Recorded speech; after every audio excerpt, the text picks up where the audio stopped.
Yeah, I would say amen to all of that. You know, when you get a personal statement that's not written well, that is not good, because to be a good psychologist, to be a good doctoral student, you need to write well.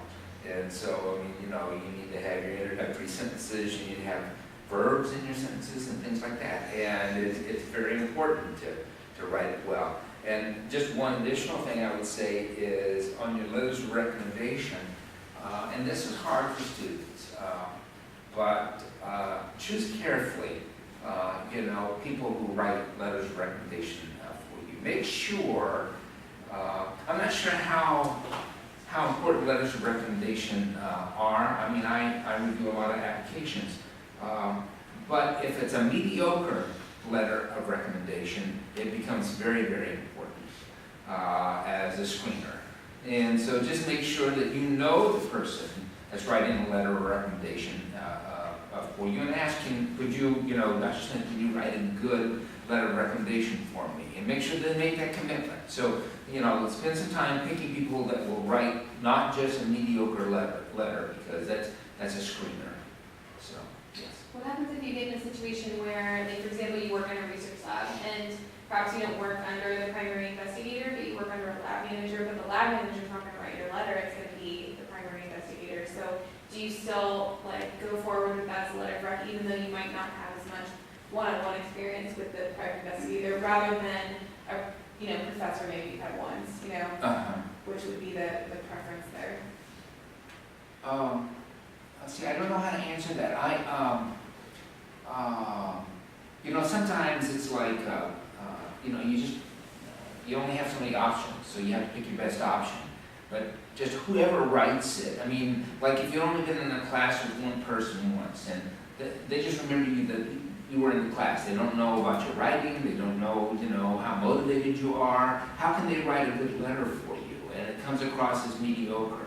And so I don't know how to answer the question. Just, you know, I don't know, spend some time making sure that somebody knows you well enough that they can write you a good letter. And again, I don't know if that's so much a selection criteria, an important selection criteria, but it definitely is something that we use to cut out students if they don't have strong letters of recommendation.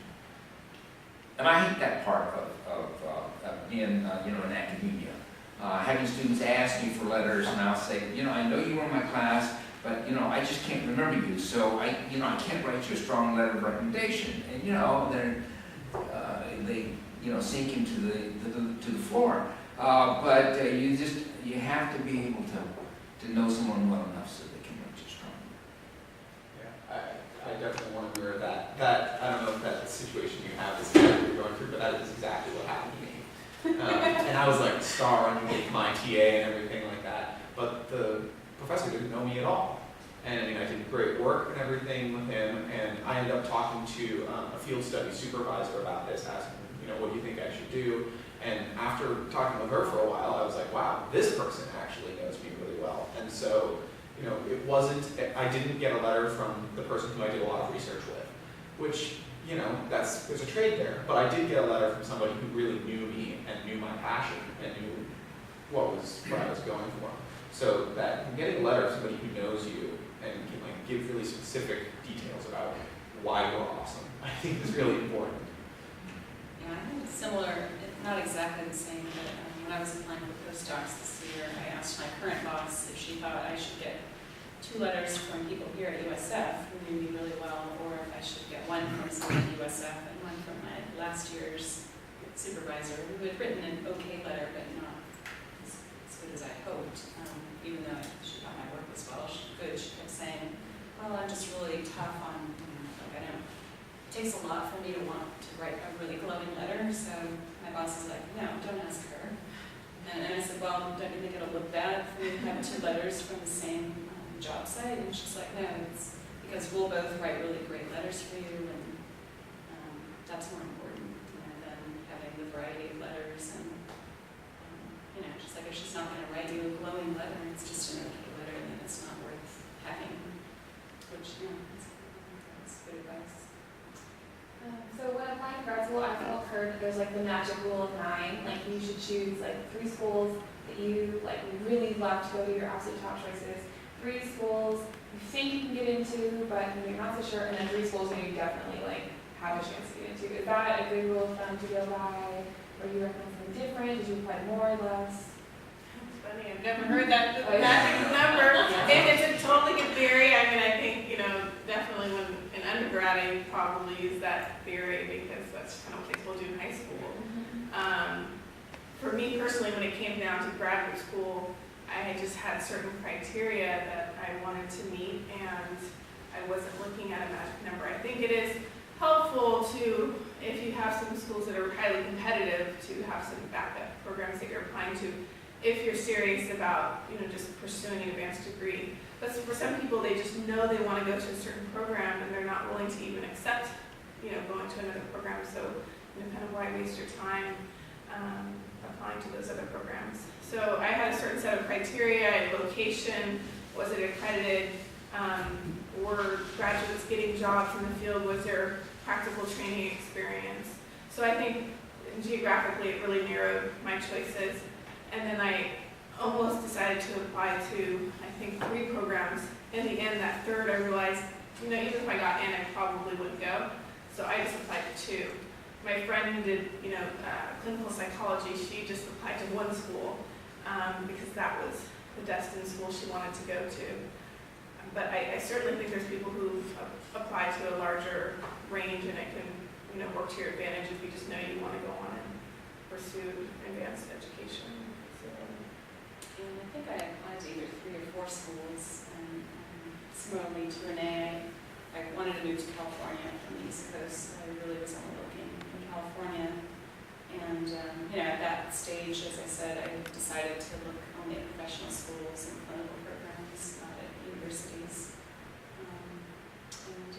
And I did want something APA accredited, so I thought that would be important for keeping my career options more open. And then I think I ended up even maybe only applying to 3 out of the 4, based on, I made a site visit to 1, and I wasn't impressed, so didn't know what to comment on. Let me give another plug for apply to APA accredited programs. That's pretty, that'll make your life way easier in the future. I had a professor who showed me what you have to do if you didn't apply in order to get licensure, and it's a lot of work. It's a lot of work. So definitely the APA accreditation is important. Not schools? If you want to get licensed. If you want to get licensed, right. What is APA accreditation for those who are not clinical? Well, I'm not even good at American Psychological Association, that's APA. Right. They have certain criteria for the training, and if a school has to go through a pretty rigorous application process, if you will, to show that they meet those criteria. And if the APA says that they meet them, then they are considered accredited. And there's certain things you can't even do if you don't go to an APA accredited school. But if, say that you decided that you want to pursue psychology, but you're not sure you want to get licensed, maybe you want to be like a life coach or, a counselor who's not a psychologist, then it wouldn't matter so much. But if you want to get licensed as a psychologist, it's pretty important. And you can still get licensed without an APA accredited program. It's just you have to jump through a lot of hoops, like do a lot of paperwork. So I have to cut in on that. Actually, I don't think that's true for California. Really? Yeah. AP is not a requirement for licensure in the state of California. There's maybe a handful of states where they do want that, but California's not one of them. It's the same license that from a non-APA accredited program as an APA. Now, if there might be variations on that as far as a regional accreditation, where Alliant is Western Association of Schools and Colleges, as are the CSUs and the UCs. If they don't have that, that might be the case. But as far as I know, AP is not one of those requirements. I kind of noticed that, so I was going to try to get some clarification today in my research. It's just, usually that doesn't happen. Usually, in many programs in counseling, if you go to non-accredited, it can be a lot harder to get licensure. But the only recommendation I got was to consult the California Board of Psychology.